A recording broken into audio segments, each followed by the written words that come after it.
untuk hari ini kita ada kegiatan namanya KKP. Sebelum kita mulai kegiatan kita pada hari ini, langkah baiknya kita berdoa dulu menurut agama dan kepercayaan kita masing-masing. Berdoa dimulai. Berdoa selesai. Nah, udah nyaman duduknya? Sudah. Berarti masuk langsung aja. Hari ini kita ada kegiatan yang namanya KKP. Di sini ada yang tahu nggak apa itu KKP? Tahu, Ibu. Jadi KKP itu adalah konseling kelompok. Konseling kelompok itu adalah salah satu kegiatan dari bimbingan dan konseling, salah satu layanannya. Oke. Nah, sebelum kita mulai masuk ke pembahasan konseling kita pada hari ini nih, saya akan menjelaskan sedikit mengenai asas-asas yang mendasari kegiatan kita pada hari ini. Di sini tuh ada asas kerahasiaan, kegiatan, kenormatifan, dan keterbukaan. Nah, semua pembicaraan kita pada hari ini, semua pembahasan yang kita lakukan pada hari ini tuh bersifat rahasia dan hanya saya dan ibu-ibu sekalian yang mengikuti ini yang tahu mengenai masalah dan pembahasan yang kita bahas pada hari ini. Dan saya harap juga ibu-ibu sekalian ini terbuka dan aktif dalam memberikan pendapat dan solusi untuk membantu teman-teman yang mengalami masalah di kelompok kita pada hari ini. Dan saya harap juga kegiatan kita pada hari ini didasari oleh norma-norma sosial seperti tidak menyinggung sara dan lain-lain sebagainya. Paham ibu-ibu sekalian? Oke, kita langsung masuk aja ya. Jadi cara harusnya itu KKP ini atau konseling kelompok ini kita akan menentukan topik. Tapi kali ini ibu sudah menentukan topik yang akan kita bahas pada hari ini, yaitu mengenai untuk melihat suami malas bekerja. Di sini ada yang pernah atau yang lagi ngalamin fenomena ini enggak? Oh, berarti ibu lagi ngalamin yang untuk melihat suami malas bekerja ini ya, Bu? Oke. Kalau yang lain nih, ada nggak yang lagi ngalamin atau yang pernah ngalamin? Kalau ibu? Saya kerja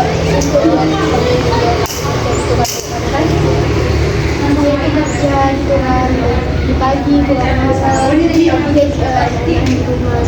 untuk Ibu Nazwa sama Ibu Elita pernah atau lagi ngalamin?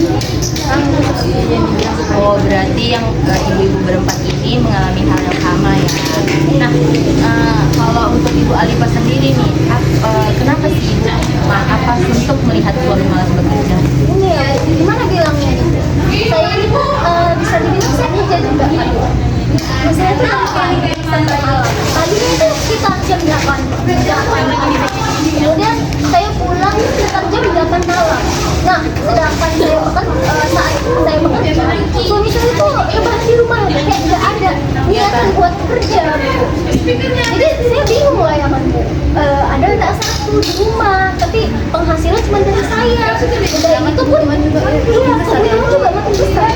Terus kan, karena suami saya ini malas kerja, saya juga bingung kalau dia itu nggak ngurus rumah sama sekali. Ini kayak saya bilang, dia udah cuci piring menumpuk, baju-baju juga tidak ditempati, terus kayak cuci pun menumpuk. Pokoknya tuh rumah tuh Gimana ditinggal gitu juga balik gimana kan kemarin tuh lah, walaupun dia nggak kerja dia minta bantu kerjaan rumah gitu, kayak kerjaan istri. Setelah itu kan, Bu, walaupun saya penghasilan saya tidak terlalu besar. Nah, kalau saya nyewa pembantu itu pun juga makin banyak pengeluaran saya. Kebutuhan anak juga kebutuhan anak pun juga semakin besar. Makin besar makin besar juga kebutuhan. Kira gimana ya ngatasinya ya, Bu? Nah, tadi kan Bu Alifa udah jelasin nih tentang masalahnya dan udah minta solusi nih ke saya. Nah, tapi sebelum kita kasih solusinya, kita dengar dulu nih, kita dari ibu yang lain biar saya sekalian kasih solusinya secara bersamaan. Nah, selanjutnya nih, Ibu Nazwa dulu coba jelaskan apa sih masalahnya untuk suami bekerja ini. Ini kan saya kan juga nggak bekerja, dan juga nggak bekerja. Terus dari mana nih penghasilan kami kalau dari keduanya tuh nyalain kerja gitu? Yang dua itu tadi biaya anak tuh makin besar gitu kan? Tapi dia nggak udah nggak mau usaha, tapi dia keluar dari rumah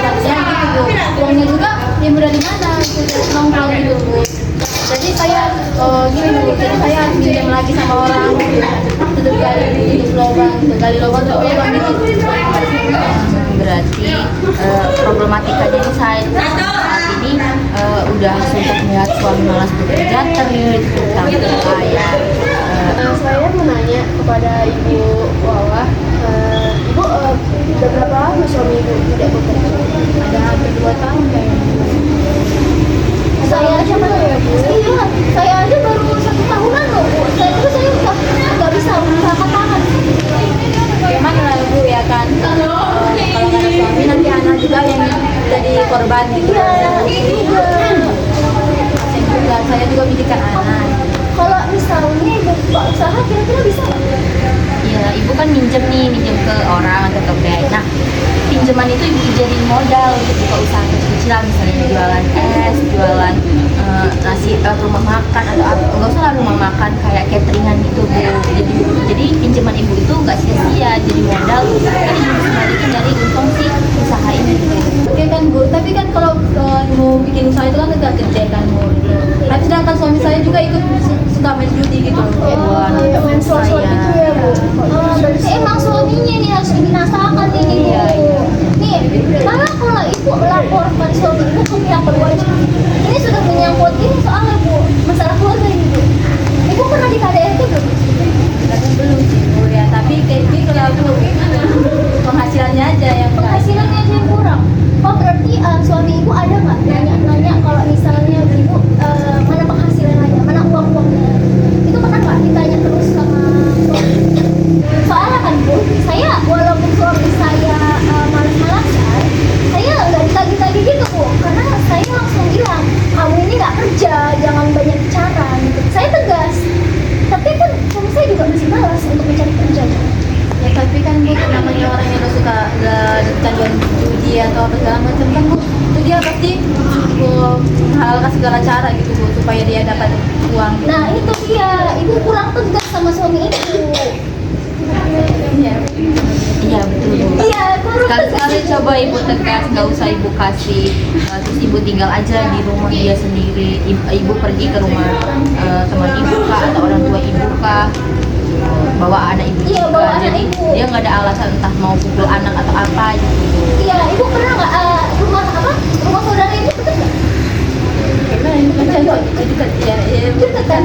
Nah, Ibu bisa minta saudara Ibu untuk membantu Ibu sih. Gimana ya Bu, udah berapa kali pun juga Bu atau gitu Bu, jadi capek loh Bu gitu, karena berulang-ulang kali gitu dia melakukan kesalahannya itu terus. Berarti konseling pribadi ke suami Ibu. Iya, Bisa bicarakan secara pribadi gitu. bicarakan secara pribadi dengan ada orang ketiga Bu yang mengatur itu Bu. Jadi nggak ada kesempatan buat suami memukul ibu nantinya kalaupun misalnya dia terlalu emosi ketika kita bahas apa ibu dia membahas topik ini. Kalau nggak misalnya bukannya orang tua Ibu taruh di rumah, kalau nggak Ibu dan suami datang ke rumah mertua Ibu atau ke orang tua Ibu. Kalau ibu Nazwa tadi kan permasalahannya udah terlilit utang, suaminya juga ikut judi online ya kan. Kalau ibu Alifa nih, Iya Bu. suaminya itu sudah malas bekerja, ada nggak masalah lagi selain itu? Nah sejauh ini gak ada sih Bu. Dia hanya bermalas-malasan saja kayak menonton TV. Pokoknya dia bermalas-malasan saja di rumah. Dia tidak mau membantu pekerjaan rumah saya juga sih. Sejauh ini hanya itu. Mungkin karena dia tahu diri juga sih Bu. Berarti suami Bu Alifa ini lebih lebih tahu diri ya kasarnya ya dibanding suami Ibu Nazwa tadi. Nah kita beralih sedikit nih ke Ibu Elita dan Ibu Novia nih. Nah apakah kalian berdua memiliki problematika yang sama dengan Ibu Nazwa atau Ibu Alifa atau berbeda lagi nih? Alhamdulillah tidak Bu. Karena kan saya kerja dan suami saya juga kerja. Jadi sama-sama berpenghasilan. Nah ya Bu, gimana ya? Sebenarnya saya juga udah bilang berkali-kali sama suami saya, tapi dia nggak mau dengar gitu. Kayak ada yang nutup kuping dia gitu. Kalau Ibu Elita, Kalau Ibu Elita, saya yang kerja, saya juga kerja. berarti kayak membantu-bantu kecil-kecilan ya. Berarti hampir sama ya, sama-sama memiliki pendapatan masing-masing ya. Alhamdulillah ya Bu, enak mau kayak gitu. Sampai mikirin ini. Iya, sampai capek mikirin kuras mental aku. Tadi kan udah kita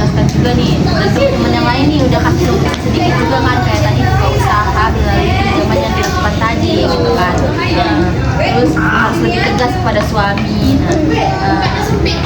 Nah tadi kan solusi yang diberikan itu udah bermacam-macam ya kepada Ibu Nazwa tadi ya, dari Ibu Novia sama Ibu Alifah nih, bahwa Ibu Nazwa tuh bisa harusnya bisa lebih tegas gitu kan kepada suaminya, dan kalau bisa ambil modal dari si pinjaman ini tadi untuk membuka usaha nih.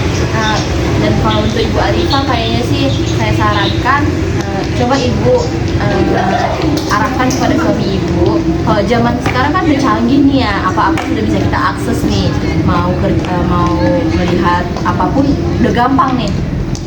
Kan sekarang tuh banyak Bu loker-loker yang dibuka di situs online nih, kayak dari melalui IG, TikTok, bahkan dari teman-teman kita sendiri nih, kayak kamu mau nggak kerja ini, kamu mau nggak kerja. Nah coba bilang sama suami Ibu perluas relasi gitu Bu, jadi bisa terus cari loker-loker online gitu.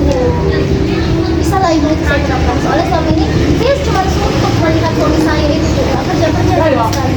Saya juga jadi malas untuk berbicara sama dia. Tapi akan saya coba sih Bu saran dari Ibu. Terima kasih. Saya harap nih solusi-solusi dan saran-saran dari kita saling bertukar solusi dan saran bisa membantu Ibu Nazwa dan Ibu Alifah sekalian ya. Dan terima kasih juga nih kepada Ibu Alifah dan Ibu Novia yang udah berkontribusi dalam kegiatan konseling kita pada hari ini, konseling kelompok yang membahas tentang suami malas untuk melihat suami malas bekerja, walaupun keduanya suaminya bekerja ya Bu ya, tapi bisa membantu hubungan yang suaminya tidak bekerja. Sebelum kita mengakhiri kegiatan konseling kelompok kita ini, coba ibu-ibu sekalian sampaikan dulu komitmennya untuk kedepannya seputar tentang pembahasan materi kita, pembahasan topik kita pada hari ini. Iya, dari saya Ibu, komitmen saya untuk ini itu saya berkomitmen untuk menerapkan cara-cara itu. Jadi saya akan menegak lebih tegas lagi kepada suami saya agar dia bisa bekerja, bisa mulai bekerja.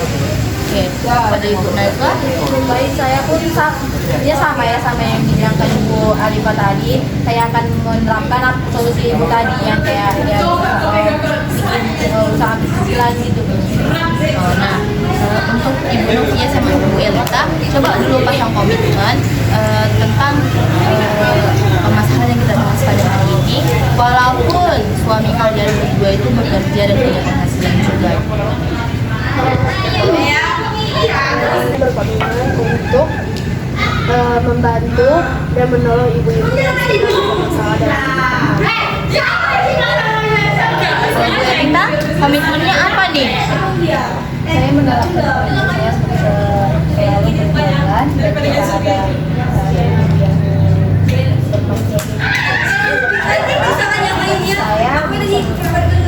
membantu ini.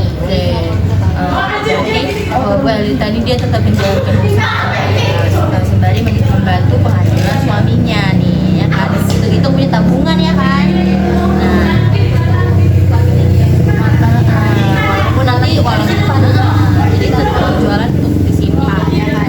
Nah, sebelum kita mengakhiri betul-betul mengakhiri nih ibu-ibu sekalian, itu udah saya kirim form tentang DMB 3. Jadi di situ ibu-ibu bisa mengisi tentang apa yang ibu-ibu pikirkan, apa yang ibu-ibu rasakan, dan sikap apa dan tindakan apa yang ibu-ibu akan lakukan ke depannya, serta pertanggungjawaban apa yang akan ibu-ibu sekalian lakukan setelah kita membahas topik konseling kelompok mengenai untuk melihat suami malas bekerja ini ya kan. Nah, semoga ibu-ibu sekalian bisa mengisi itu tanpa ada rasa tekanan ya Bu.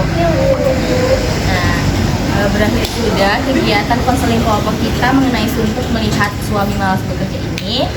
Kedepannya saya doakan agar ibu-ibu sekalian mendapatkan jalan yang lebih baik gitu kan dari sebelumnya. Terima kasih atas doanya ya Ibu. Dan saya doakan juga kepada ibu sekalian nih, semuanya diberikan kebahagiaan yang berlimpah nih. Amin. Saya tutup kegiatan kita pada hari ini. Saya ucapkan terima kasih, dan sebelum kita menutup kegiatan kita pada hari ini, doa menurut agama dan kepercayaan masing-masing, berdoa. Itu Bang Ali demikian. Tengok tuh Bang Ali. Selesai. Terima kasih ya sekali lagi pada ibu-ibu sekalian yang udah menyempatkan waktunya nih untuk datang ke konseling kelompok yang saya adakan pada hari ini. Terima kasih juga ya ibu. Terima kasih juga ya ibu. Terima Terima kasih bu. Oke, wassalamualaikum warahmatullahi wabarakatuh. Selamat siang.